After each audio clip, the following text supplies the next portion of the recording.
30 मार्च से नवरात्रि शुरू हो रहे हैं। इस बार क्या कुछ खास है? क्या करें कि माता रानी प्रसन्न हो जाएं? और कलश स्थापना का शुभ मुहूर्त क्या है? पूजा विधि क्या है? किस तरह से व्रत का पालन करना है? इन सभी सवालों का जवाब जानेंगे और आज इसके लिए हमारे साथ मौजूद हैं पंडित राजेंद्र जोशी जी। पंडित जी, बहुत बहुत स्वागत है आपका हमारे धन्यवाद। चैनल पर। हम्म। तो चैत्र नवरात्रि शुरू होने वाली है, तो क्या कुछ खास है इस बार नवरात्रि में, जानना चाहेंगे आपसे। देखिए, इस बार नव संवत्सर की पहले तो सभी लोगों को हार्दिक शुभकामनाएं कामनाएं, क्योंकि हिंदी नव वर्ष जो हमारा शुरू हो रहा है 2082 और 1947, जो सिद्धार्थी नाम संवत्सर इस साल का नाम है। और इस बार इसलिए भी बहुत खास है क्योंकि रविवार के दिन से शुरू हो रहा है, 30 मार्च 2025 से। तो रविवार के दिन जब नवरात्रि शुरू होती है तो माता की सवारी जो होती है वह हाथी होती है। तो जब माता हाथी पर सवार होकर आती है तो सुख, समृद्धि, शांति और विकास लेकर आती हैं। तो माता के आने से जो है चारों ओर जो है विकास होगा और चारों तरफ जो है माता की कृपा बरसेगी। और पूरे इस बार 9 दिन की नहीं, 8 दिन की नवरात्रि होती है, जो 30 मार्च 2025 से शुरू होकर आपका 6 अप्रैल 2025 तक चलेंगे।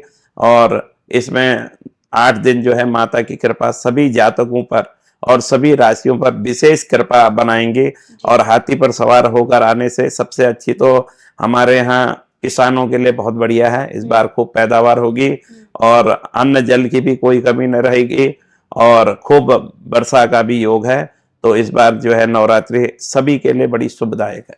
अच्छा पंडित जी, इस बार 9 व्रत की जगह 8 व्रत ही पड़ रहे हाँ हैं, जी। तो इसके पीछे का कारण जानना चाहेंगे और कौन सी दो ऐसी तिथियां हैं जो एक ही दिन पड़ रही हैं? देखिए, इस बार नवरात्रि जो है 29 तारीख जो है मार्च से इस समय 4 बज के कुछ मिनट से शुरू हो रही है, जो अगले दिन 12 बज के 47 मिनट तक रहेगी। तो लेकिन नवरात्रि जो है उदया तिथि से मानी जाती है, इसलिए 30 मार्च 2025 से मानी जाएंगी।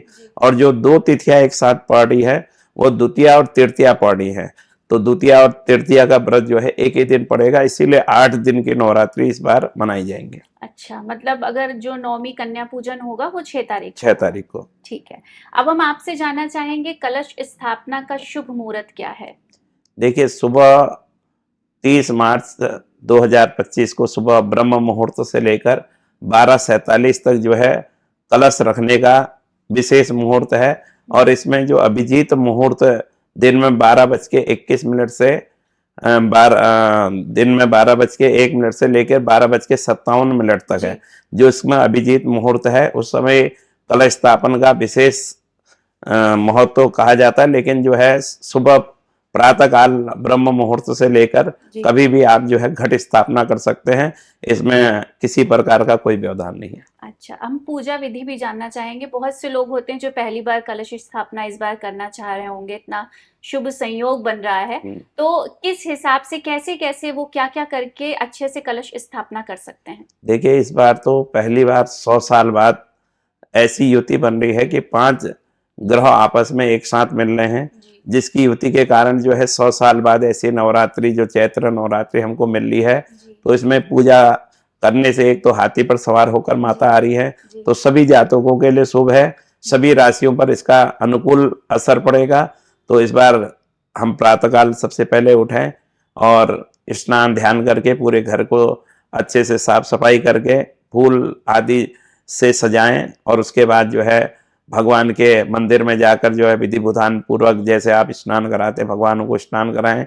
उसके बाद एक चौकी रखें, उस पर लाल वस्त्र बिछाएं और उस पर जो है माता की मूर्ति की स्थापना करें। और उसके बाद जो है एक कलश, चाहे ताम्र कलश ले चाहे मिट्टी का कलश लेकर जो है उस पर जल भरें। और जल भरने के बाद जो है उसमें दूध, दही, घी, शहद और सरगरा के रूप में मिश्री या बतासा डाल दें, एक सिक्का डाल दें, 9 जोड़े लौंग डाल दें। और उसके बाद उसके ऊपर आम्र पल्लव रखकर जो है ऊपर एक सकोरे में चावल या एक कटोरी में चावल भरकर ऊपर नारियल की मूर्ति जो है माता के रूप में स्थापित करें। और माता को चुनरी इत्यादि श्रृंगार के सामान जितने भी हैं जो श्रृंगार के सामान से सजाएं। और उसके बाद जो है माता के सन्मुख जो है जौ इत्यादि एक मिट्टी के बर्तन में जौ बोएं और उसके बाद एक अखंड दीपक जो है जो 9 दिन तक लगातार जलता रहे, वो अखंड दीप स्थापित करें। और अखंड दीप जो तिल के तेल से जलाना चाहें, जो घी से जलाना चाहें वो घी से भी जलाएं, जो तिल के तेल से जलाना चाहें वो तिल के तेल से भी जला सकते हैं। और इसके बाद जो है माँ सप्तशती का पाठ करें। अगर जो माँ सप्तशती का पाठ नहीं कर सकते दुर्गा चालीसा इत्यादि का पाठ करें। और जो वो भी नहीं कर सकते हैं वो माँ दुर्गा का मंत्र, बीज मंत्र इत्यादि पढ़कर जो है माता को प्रसन्न करें। उसके बाद अंत में जो है माता को भोग लगाएं। माता के भोग की सामग्री जो है अलग अलग दिन की अलग अलग प्रकार से है। और वैसे जो है अगर जो मनुष्य रोज लगाना चाहता है तो मिश्री आदि का भी रोज भोग लगा सकता है। फल इत्यादि चढ़ाएं माता को। नाना प्रकार के रंगीन फूल जो है बड़े पसंद है, जैसे गुड़हल हो गया, लाल गुलाब हो गया, जितने चटक रंग वाले फूल हैं माता को बेहद पसंद है। माता की चुनरी भी लाल है और लाल फूलों से श्रृंगार करता है, गुड़हल के फूलों से श्रृंगार करता है तो उस भक्त पर माता प्रसन्न रहती है और मनवांछित फल देती हैं। और इस बार जो है वैसे ही माता सब पर प्रसन्न है, तो इसलिए किसी राशि पर कोई अनुकूल प्रभाव नहीं पड़ेगा। अच्छा पंडित जी, अभी आपने अखंड ज्योति की बात करी, तो अगर किसी कारणवश वो अखंड नहीं रह पाती है, बीच में बुझ जाता है दिया, तो उसका कोई उपाय है कि हम उसे फिर से जला के या फिर से उसमें शामिल हो सकती है वो अखंड ज्योति में? देखिए, कोशिश ये करना चाहिए कि जब आप अखंड दिया जलाएं तो घर का कोई ना कोई सदस्य, चाहे माता बहनें हैं जो घर पे रहती हैं, वो उसको बार बार हर घंटे देखते रहे। अगर किसी कारण से ऐसा व्यवधान आता है तो उसको दोबारा जलाकर माता से माफी मांगकर जो है दोबारा प्रज्वलित करें। और दोबारा प्रज्वलित करके जो है माता से कहें जो भी गलती हो गई उसके लिए क्षमा प्रार्थी हैं।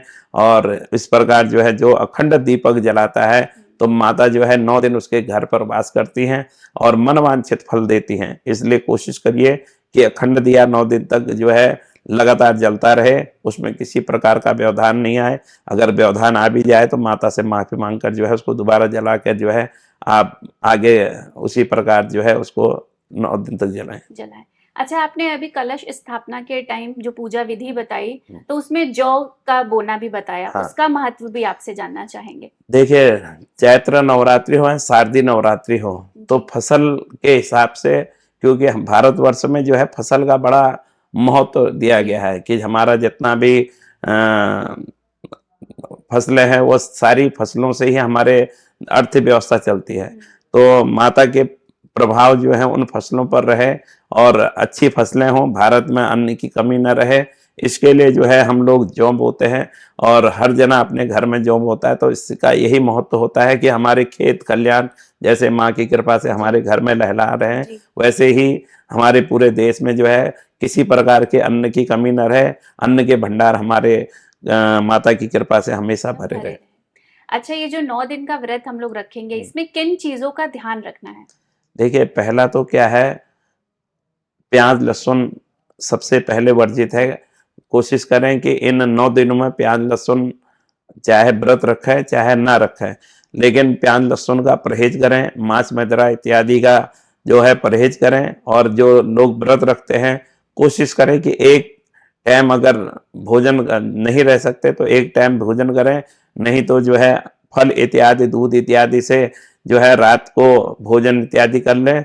अगर नहीं रह सकते हैं तो एक टाइम भोजन करें और तीनों टाइम जो है भोजन न करें और माता का जो है गुणगान करते रहें। और सुबह उठकर स्नान ध्यान के बाद जो है रोज सुबह जो है माता जो रोज दिया नहीं जलाते, अखंड दिया नहीं जलाते, और सुबह शाम रोज जो है अपने घर में माता को दिया धूप करें और माता की आरती गाएं, माँ दुर्गा चालीसा का पाठ करें।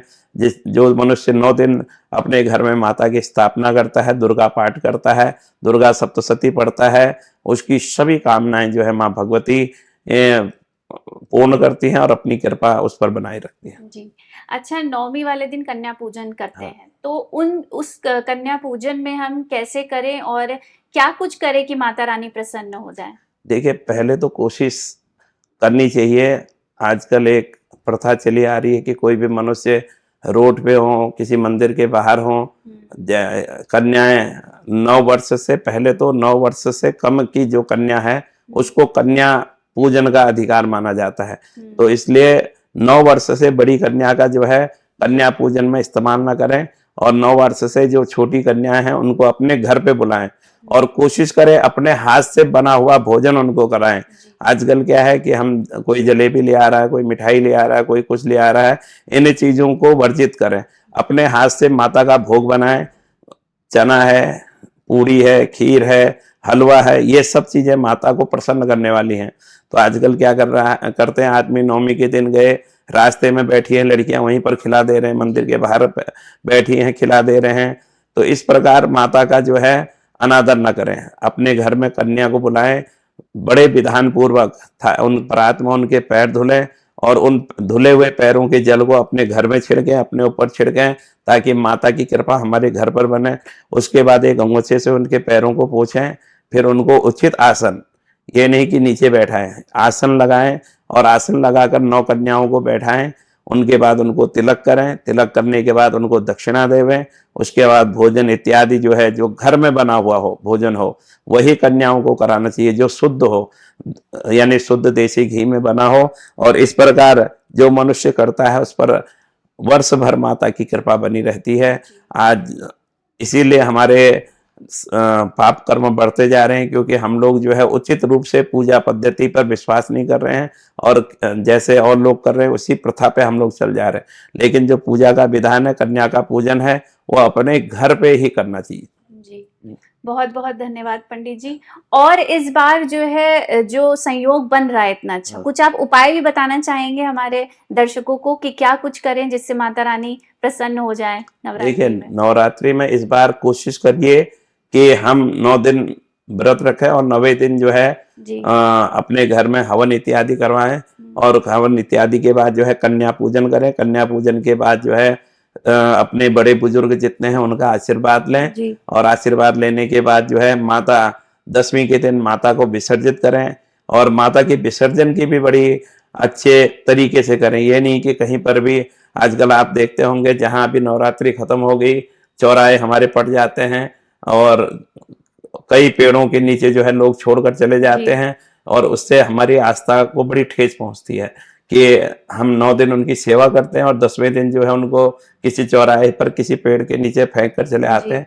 तो इससे क्या होता है, माता रुष्ट होती है और उसका प्रतिकूल असर हमारे जीवन में पड़ता है। इसलिए कोशिश करिए कि अगर आप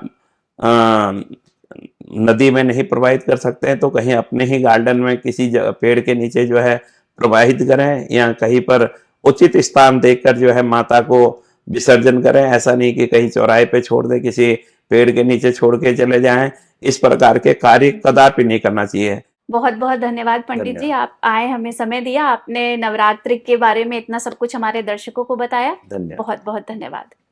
तो ये थे पंडित राजेंद्र जोशी जी, जिनसे हमने वो सभी सवाल किए जो इस नवरात्रि आपके लिए जानना जरूरी है। हम उम्मीद करते हैं आपको भी अब समझ आ गया होगा कि माता रानी को कैसे प्रसन्न करना है।